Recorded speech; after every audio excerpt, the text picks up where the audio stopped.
girl Sonia Simone. Welcome back to my channel. I know it's been a while.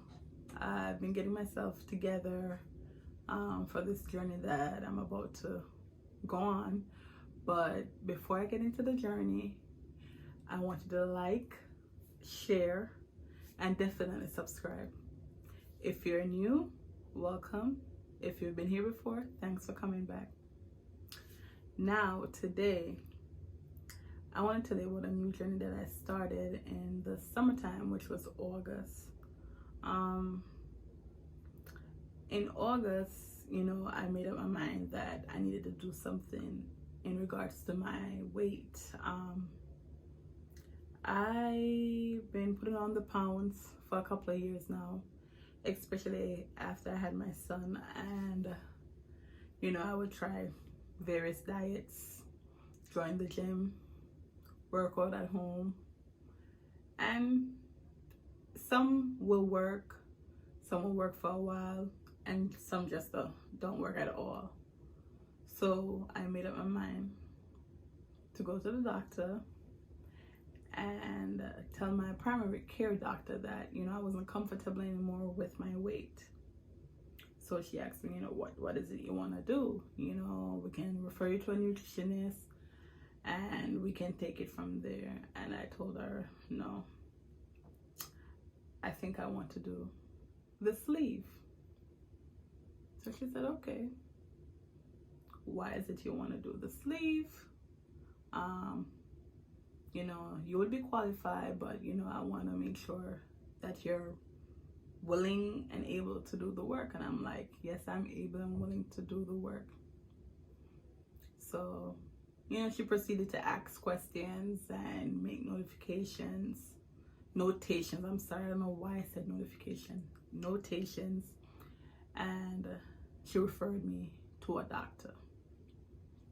But she also stated that this is a process and it takes about 6 months. I'm like, oh my God, 6 months? She said yes. So I'm like, okay, if this is something that I want, I definitely have to work for it. So I'm gonna put in the work.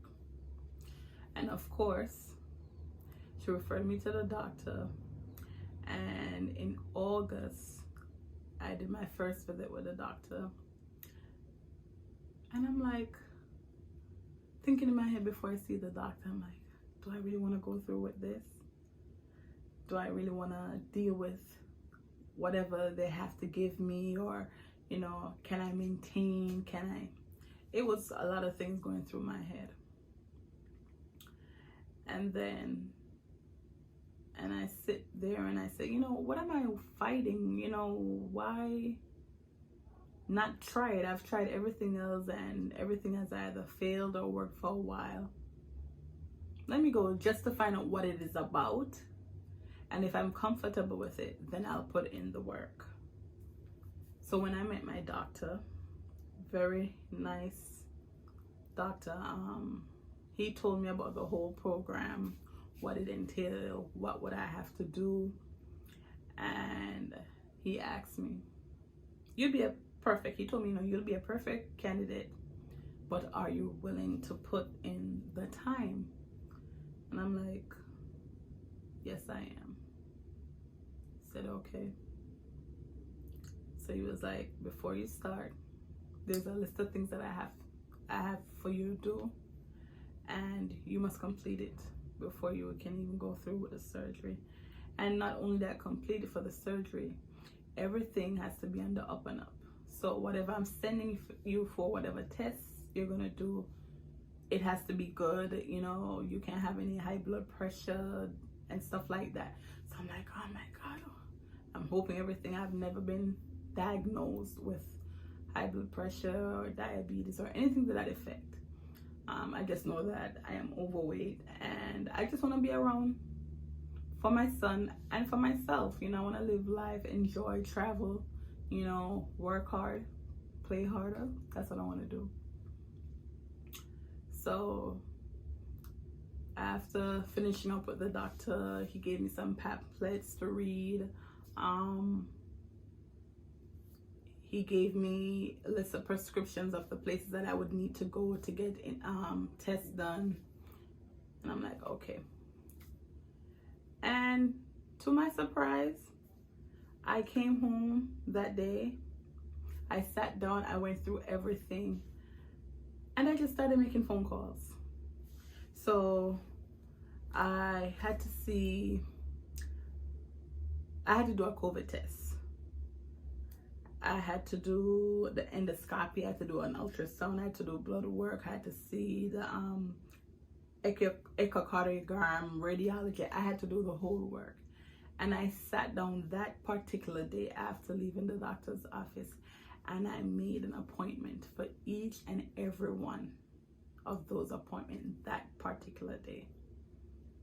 And I just made up my mind. I said, you know what, Sonia, this is for you, and this is going to make you a better person, feel better, look better, and even be healthier. So I said, okay.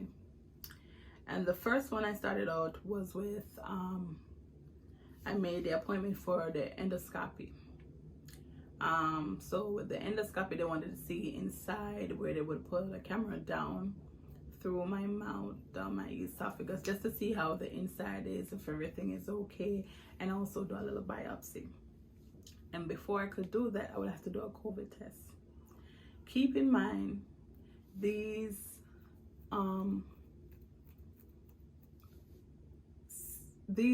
tests that I started doing started to take place in September.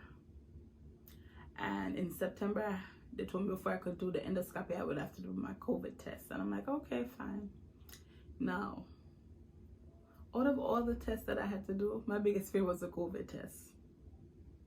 Because my mother works in the healthcare field, and she complains every time she has to do a COVID test, how they push the thing all the way up to your eyeball. You feel it, it hurts, it's painful. I'm like, oh my gosh, I don't want to go through this. And I'm like, okay, gotta suck it up. I gotta go do the COVID test. So they had given me an option either to do the COVID test at the hospital where I was gonna do the surgery, or I could find my own location and go to. So I decided, because I had a location near me, I would do it near me.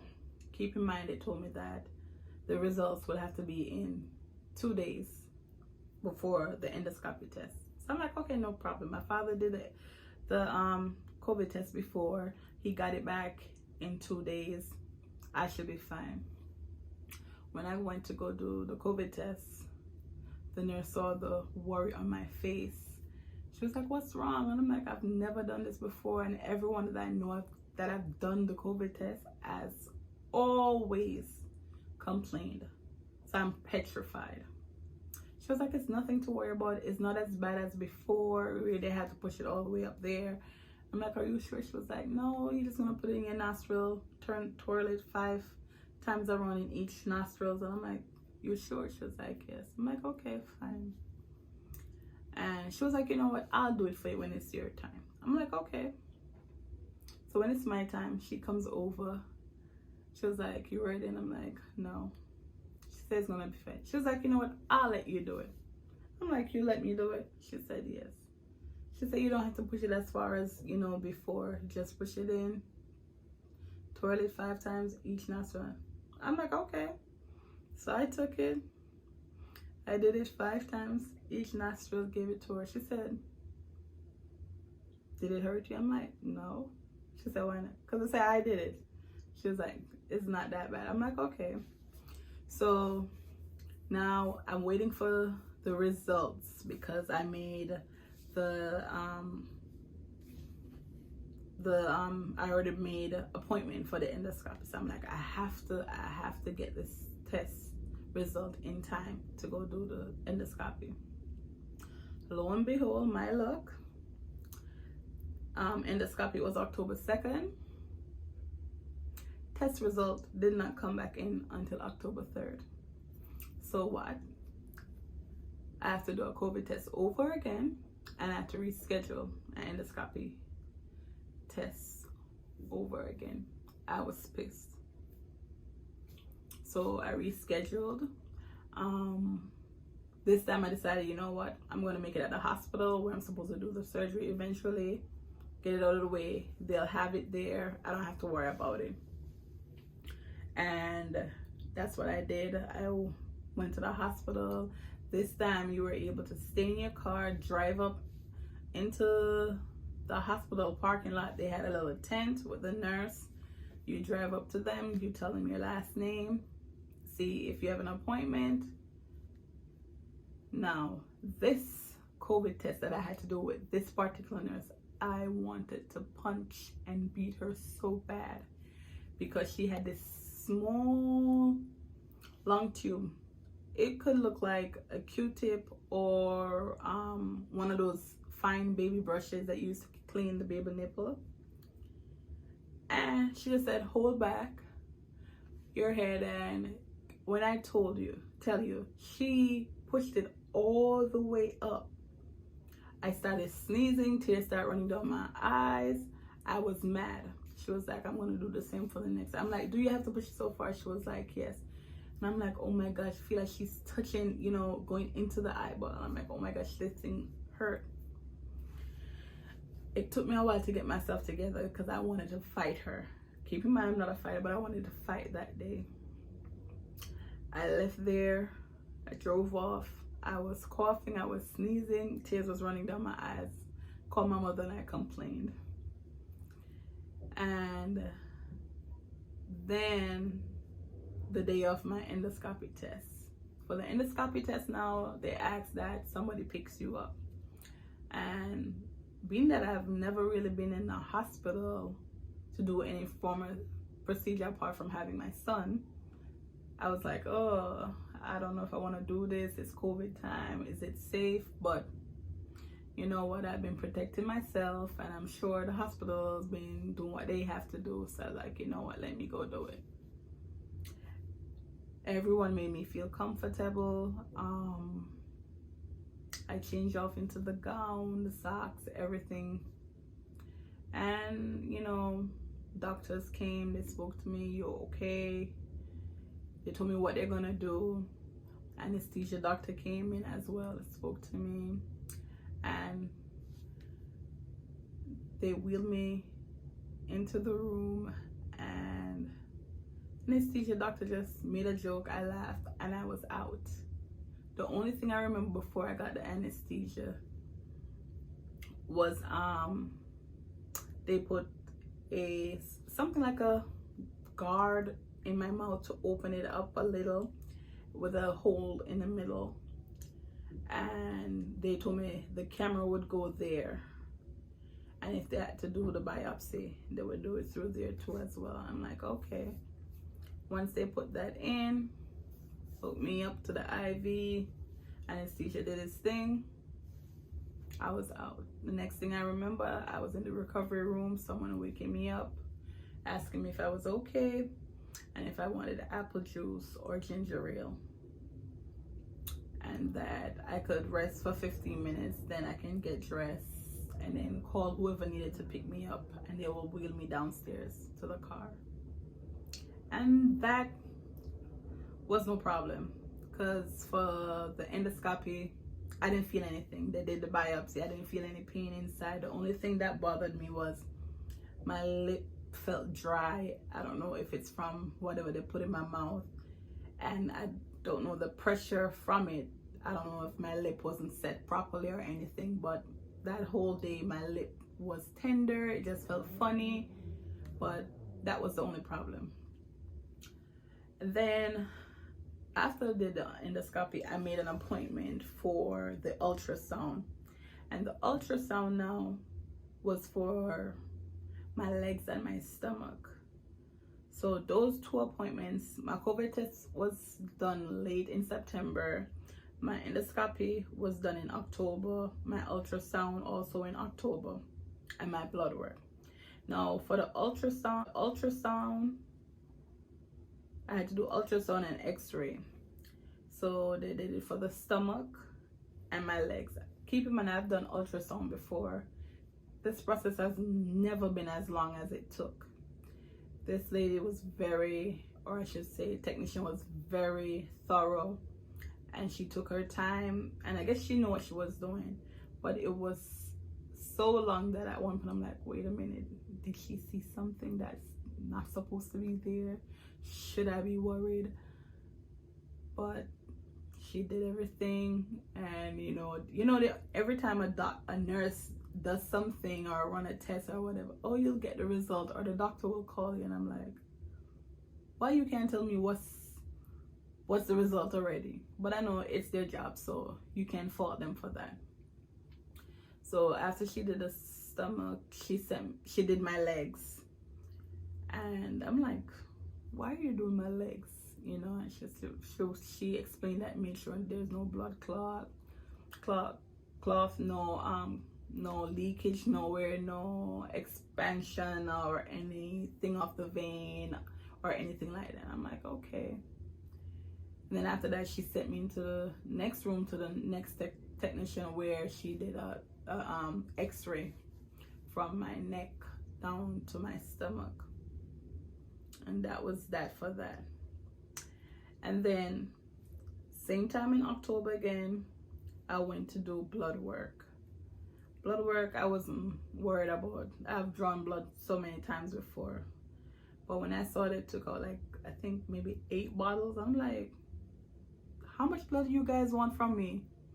But I know it was necessary, but I was just saying in my head, like, damn, like, how much? So she did about 8 bottles. They did urine sample as well.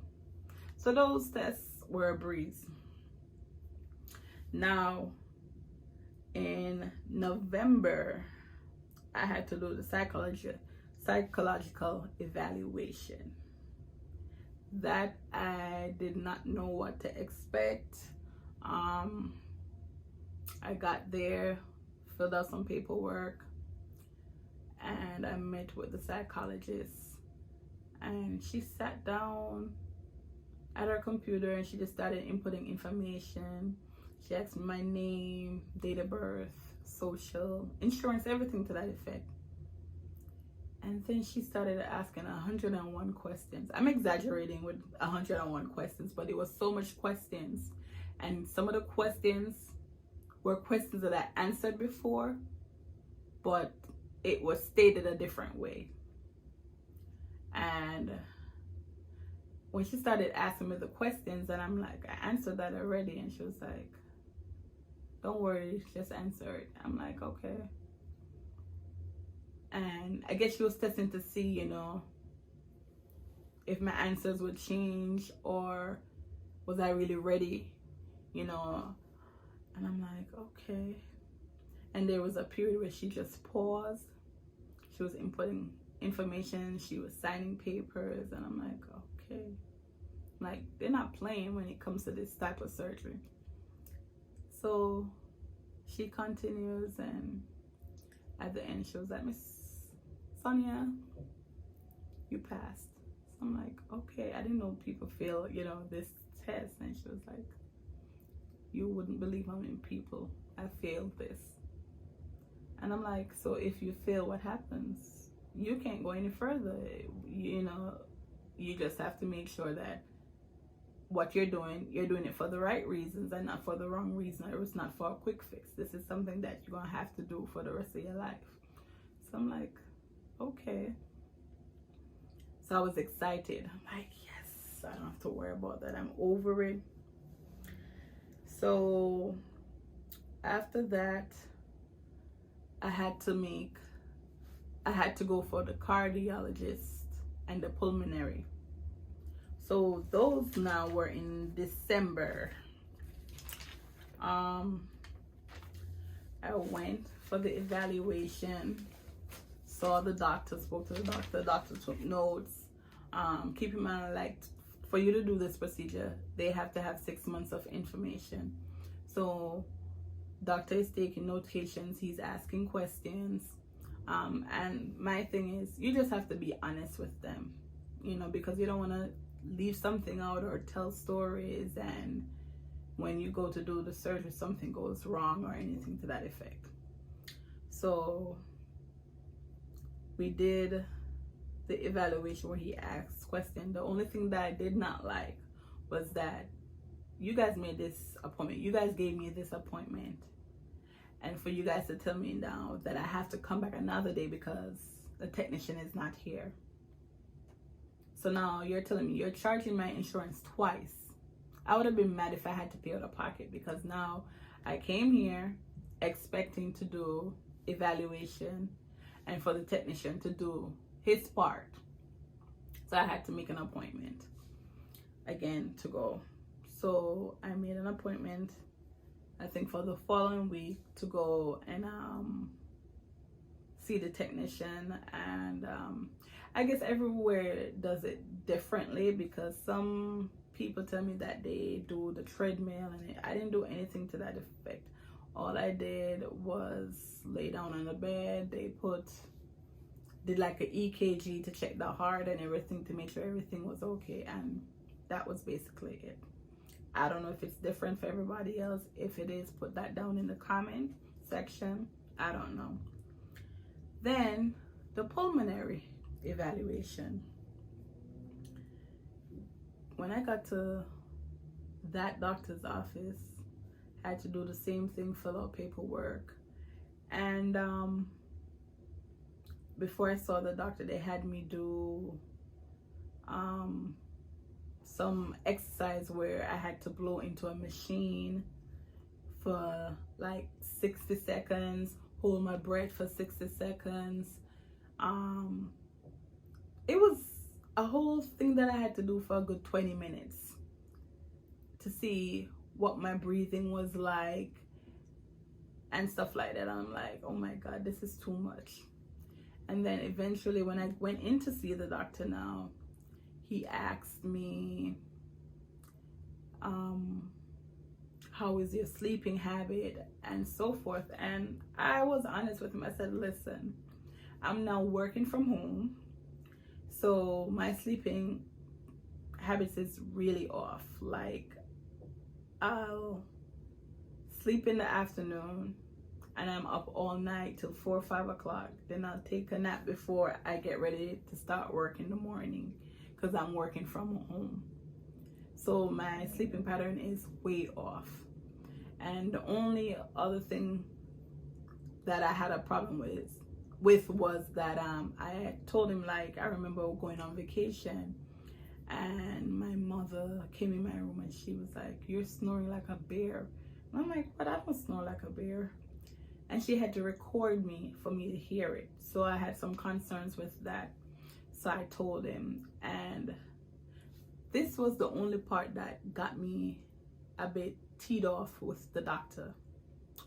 Oh, that's more than likely your tongue is rolling back of the back of your throat, and no air is getting there, and you know, that's more than likely, and your tongue probably swells. And I'm like, you didn't even do a test.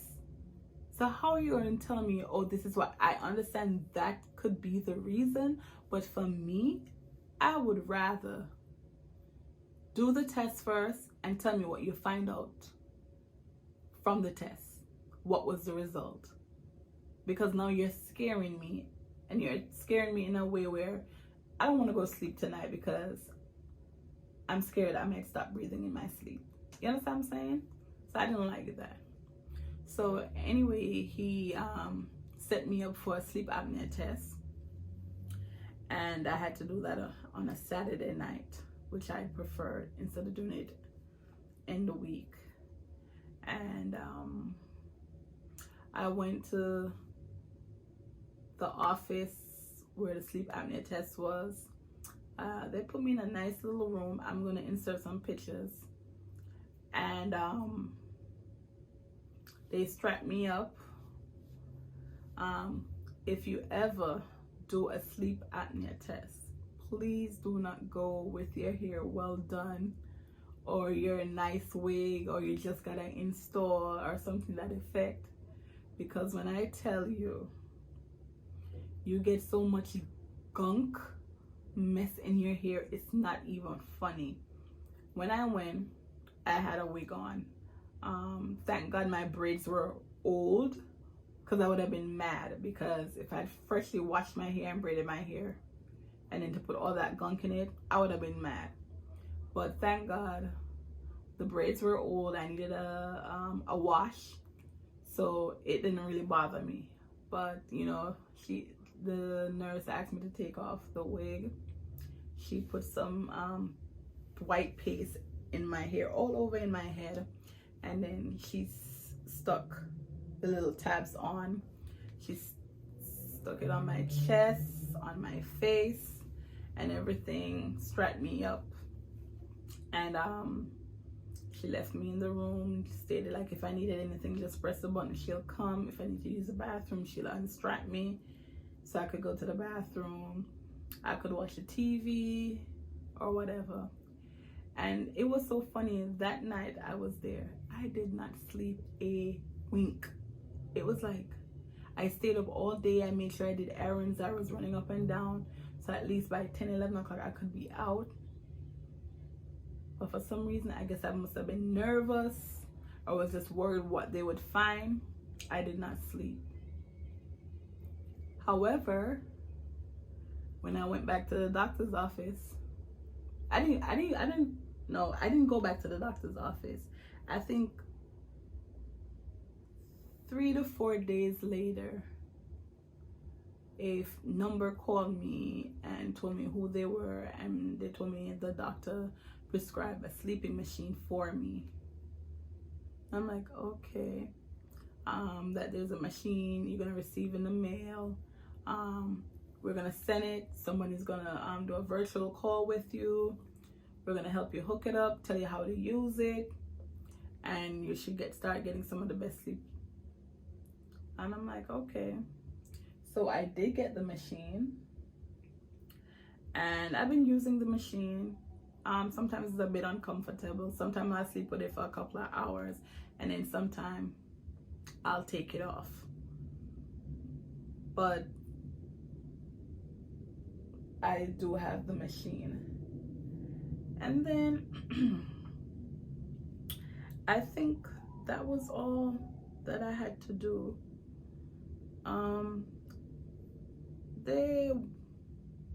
The test wasn't all that difficult. It's just for you to find time, especially if you're a working person.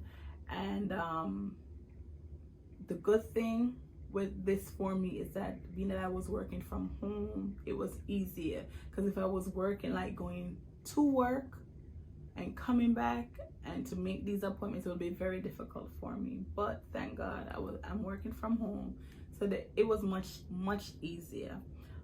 The process was good for me. After I did all the tests and everything came back fine, I went back to see the doctor.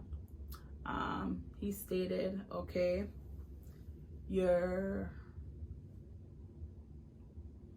results are good.